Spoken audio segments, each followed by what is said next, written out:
Our crippling national debt and massively growing interest on our debt will destroy us. Not destroy one political party or the other, it will destroy all of us together. I'm trying to figure out exactly what it is that the Republicans believe our job is, because right now they have relinquished their constitutional duties over to an unelected bureaucrat. The congressional committee tied to Elon Musk's Department of Government Efficiency met for the first time today. It comes amid a tense battle over efforts by the Trump administration to radically transform the federal government. Joining me to discuss this and more, Niall Stanage, White House columnist here at The Hill. Niall, you heard Marjorie Taylor Greene there. She is the chair of this committee. Also must be said that she's the controversial Georgia congresswoman who once blamed California wildfires on space lasers. That being said, Greene says the committee is looking at fraudulent government payments going to dead people and criminal rings around the world. Can this committee, led by Greene, take a serious look at government spending? I think in the real world, the fact that it is led by Congresswoman Greene raises the bar for that. In other words, yes, they can, if they provide substantiated allegations, verifications of what they're saying, really investigate in a pretty forensic way. The difficulty is that we're in such a polarized world right now that simply the fact of the Congresswoman leading that committee will, I think, cause not only Democrats but a lot of liberal Americans to tend to dismiss it. It actually seems like the action on this topic when it comes to DOGE is really coming from Elon Musk and his team of people that have fanned out across the federal government to look for waste. Musk was in the Oval Office yesterday, 4-year-old son on his shoulders for this bizarre Q&A session with President Trump. Let's take a listen to Musk. Well, first of all, some of the things that I say will be incorrect and should be corrected. So nobody's going to bat 1,000. I mean, we will make mistakes, but we'll act quickly to correct any mistakes.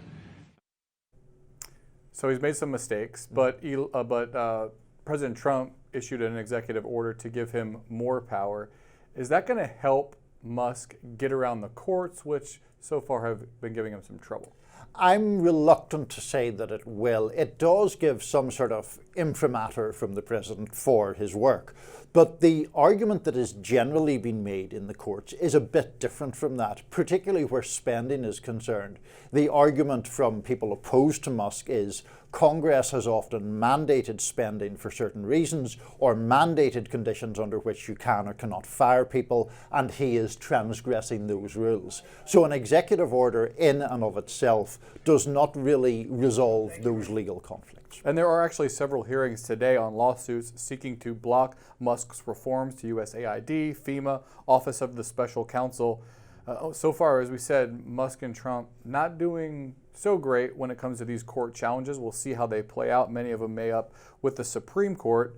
What are you watching for when these challenges happen and how these rulings come down from the judges? So I think right now we're in a little bit of a period of limbo because a lot of the rulings that have stalled Trump's agenda for the moment are really rulings to say we won't do anything until we rule on the underlying case. So it's this temporary pause. And obviously the big question is when the underlying cases start getting resolved, are those going to go in Trump and Musk's favor, or are those going to be victories for the attorneys general and others who are suing them? And also, are they able to maybe even appeal to higher courts to allow the laws to go through while the legal action plays out?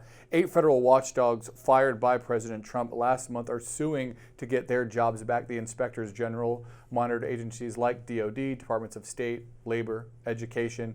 Seems like another case where the courts may rule against the Trump administration. There wasn't a 30-day notice granted to lawmakers. They didn't provide a rationale for the firing of these individuals. Are we likely to see another court step in and say, you didn't do this right? I think we are, for exactly the reasons that you suggested. To layperson's eyes, this case seems, I think, more clear-cut than the others, because Congress literally passed a law for exactly this eventuality, a president seeking to remove inspectors general from government departments. And to try to permit that to happen but narrow the circumstances under which it could happen, they created these conditions, the 30-day pause, the providing a specific reason. The Trump administration administration didn't do any of that. And so I think there's a fair chance of another defeat for the president's side here. There was this refrain that you often heard from conservatives during the Obama administration and Biden administration: live by the pen, die by the pen. I wonder, with all these executive actions that the Trump administration is relying on, is Trump about to get a taste of that? He could well do, yeah, absolutely, especially if there are actually things reversed in a fundamental sense by the courts. And this is always the danger with executive orders or executive actions. They sound good, they can create favourable headlines, they can create the impression that a president is taking action. But often we see down the line the action being stalled or paused or revoked. And so that's where the difficulty lies. Let's talk about foreign policy a little bit. The ceasefire between Israel and Hamas seems to be in serious jeopardy. Israeli Prime Minister Benjamin Netanyahu says the ceasefire will end this weekend unless Hamas frees Israeli hostages. Here's President Trump at the White House on Monday talking about the issue.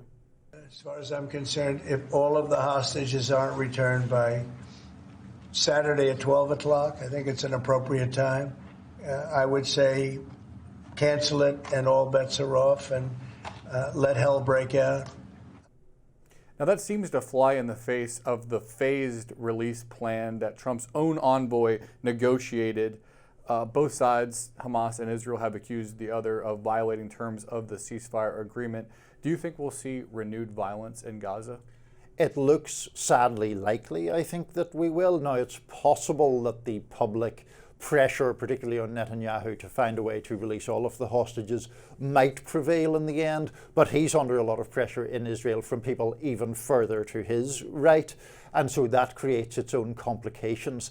I think that basically there seems to be a increase in suspicion on either side. You're right to say that Hamas have also accused the Israelis of breaking conditions or commitments, including providing temporary tents or allowing tents in for people to live in.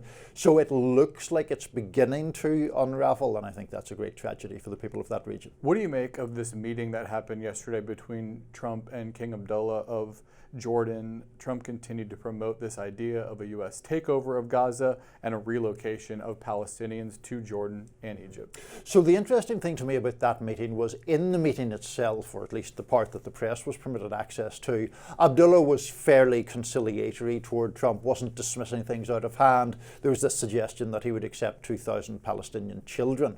But after the meeting, he released a statement that talked about it being the unified Arab position not to support any large-scale displacement of the Palestinians. So to my mind, he was making nice with Trump and not being overly confrontational when he was at the White House, but the fundamental position hasn't shifted. Ukrainian President Volodymyr Zelensky is proposing a land swap to end the war with Russia. It's not clear exactly what concessions he would be willing to make, but Russia began annexing Ukrainian land in 2014 and now occupies about 20% of the country. U.S. Defense Secretary Pete Hegseth is in Europe. He spoke about the issue. Let's take a listen. We must start by recognizing that returning to Ukraine's pre-2014 borders is an unrealistic objective. A durable peace for Ukraine must include robust security guarantees to ensure that the war will not begin again. That said, the United States does not believe that NATO membership for Ukraine is a realistic outcome of a negotiated settlement. Can't go back to the previous borders, no NATO membership, but some sort of security guarantees. Is that the broad outline of a possible deal? Where do you think this conflict is headed? I think that is the broad outline. And in the Defense Secretary's defense, I think very few people think it will really go back to the 2014 borders, which would involve Russia removing itself from Crimea. The question is how much pressure the Trump administration is going to put on Zelensky to give up territory. Yes, Zelensky has suggested a territory swap, but Ukraine holds a very small parcel of Russian territory. Russia currently occupying about 20% of Ukraine. How is that exactly going to work? And what exactly does a security guarantee mean? The whole purpose of a NATO membership would be an Article 5 commitment to mutual security. Without that, what is the guarantee then? Exactly. Right. All right, that's all I got for you. Niall Stanage, thanks so much for your time. Good to be here. Breaking now, 3 people detained in Russia allied Belarus have been released from custody, including 1 American. That's according to Adam Bowler, the White House's special envoy for hostage affairs. It comes just a day after Mark Fogel, an American school teacher arrested more than 3 years ago, was released from a Russian prison. News Nation's Robert Sherman is at the White House with details of the exchange and what President Trump says he hopes comes out of the recent prisoner swap. President Trump has vowed to keep the lines of communication open between Washington and Moscow, and now today confirming a phone call between him and Russian President Vladimir Putin, saying this about the phone call in a statement, quote, "We each talked about the strengths of our respective nations and the great benefit that we will someday have in working together. But first, as we both agreed, we want to stop the millions of deaths taking place in the war with Russia and Ukraine." President Putin even used my very strong campaign motto of common sense. That brings us back to the release of Mark Fogel Tuesday night, with the White House framing this as an extension of the olive branch from the Russians in hope that this will help pave the way towards conversations about ending the war between Russia and Ukraine, with the United States playing that mediating role. Steve Witkoff telling reporters this. I think that getting Mark Fogel out was critical, and the Russians were very, very helpful in that effort and very accommodating. And I think that's maybe a sign about how that working relationship between President Trump and President Putin will be in the future, and what that may portend for the world at large. In terms of what was given up, News Nation able to confirm Alexander Vinnik will be sent back to Russia. A computer expert who worked at a cryptocurrency exchange pled guilty to money laundering charges. The White House says that they will continue to have these conversations with Russia and try and loop in the Ukrainians as promptly as possible, which sets the stage for a highly pivotal meeting between Vice President J.D. Vance and Ukrainian President Volodymyr Zelensky at the Munich Security Conference this week.